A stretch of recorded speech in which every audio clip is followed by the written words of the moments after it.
Okay, wrestling fans, you ever wonder what the greatest wrestling game is of all time? I'm about to break down my top 5, and you're going to want to stick around because some of these picks might surprise you. And if you love wrestling content, go check out my other page, Living the Gimmick Brother. And coming in at number 5, just barely hanging on to its spot, it is WWF Royal Rumble for the SNES. Now, before I explain why, let me hit you with the honorable mention.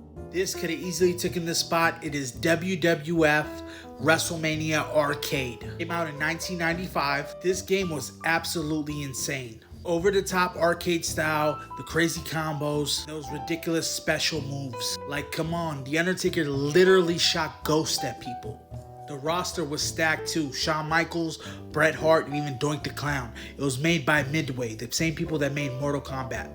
But as much as I love that game, it didn't make the cut because my personal experience with WWF Royal Rumble. WWF Royal Rumble came out in 1993 for Super Nintendo and Sega Genesis. It was developed by Sculptured Software. The glare was too much on my glasses. Honestly, this was one of the first wrestling games I have ever played. Roster was stacked with Hogan, Flair, Bret Hart, Razor, Taker. Gameplay was simple but addictive. You could actually throw people over the top rope in the Royal Rumble match, which was actually groundbreaking at the time. Okay, number 4 is where things start heating up. Before we get into that, I'm going to give you an honorable mention. It almost took this spot, and that is WCW vs NWO The World Tour.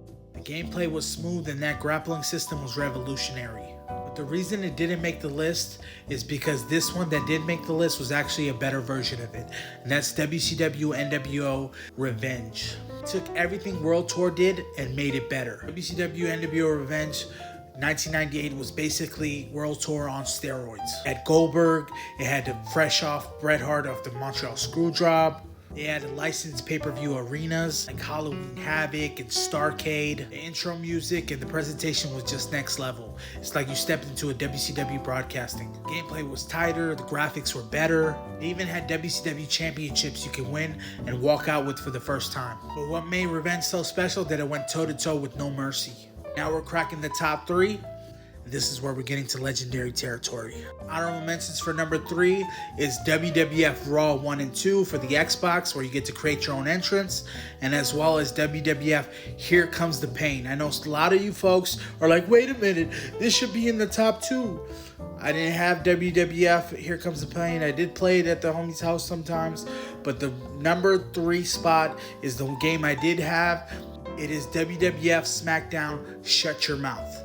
It came out in 2002 and was made by Ukes and THQ. The career was next level.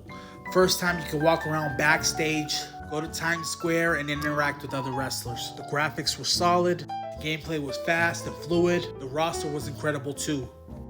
You had Rock, Stone Cold, Triple H, Taker. You even had the NWO after the WCW buyout. It really felt like you were living in the Ruthless Aggression era. SmackDown Shut Your Mouth was a blueprint for the future SmackDown games to come.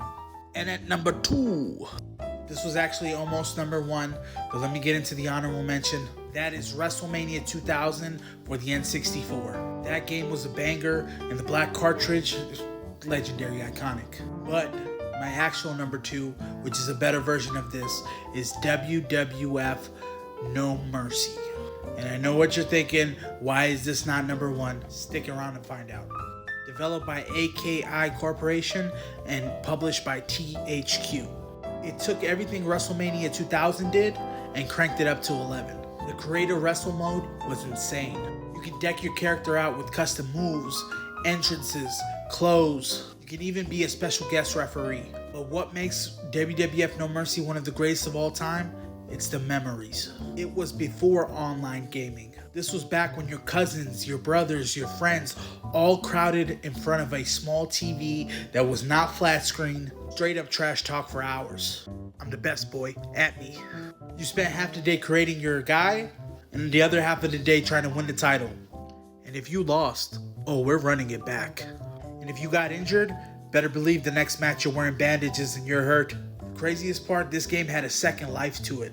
and that was years later. Now before we hit number 1, hit that like button, drop a comment. Do you agree with the list? Did I miss any? And if you have any thoughts, let's keep the conversation going. A few honorable mentions: WWF Warzone, first time you can create your guy, I believe. WWE SmackDown vs. Raw 2009, Road to WrestleMania. WWE 12 and 13, the Punk cover.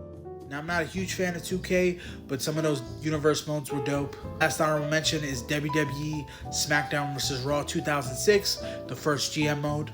But my number 1, greatest of all time, has to be WWE SmackDown vs. Raw 2007. This is the peak of wrestling games for me. Developed by Ukes, published by THQ, came out in 2006, took everything great about the SmackDown series and made it better. GM mode was elite.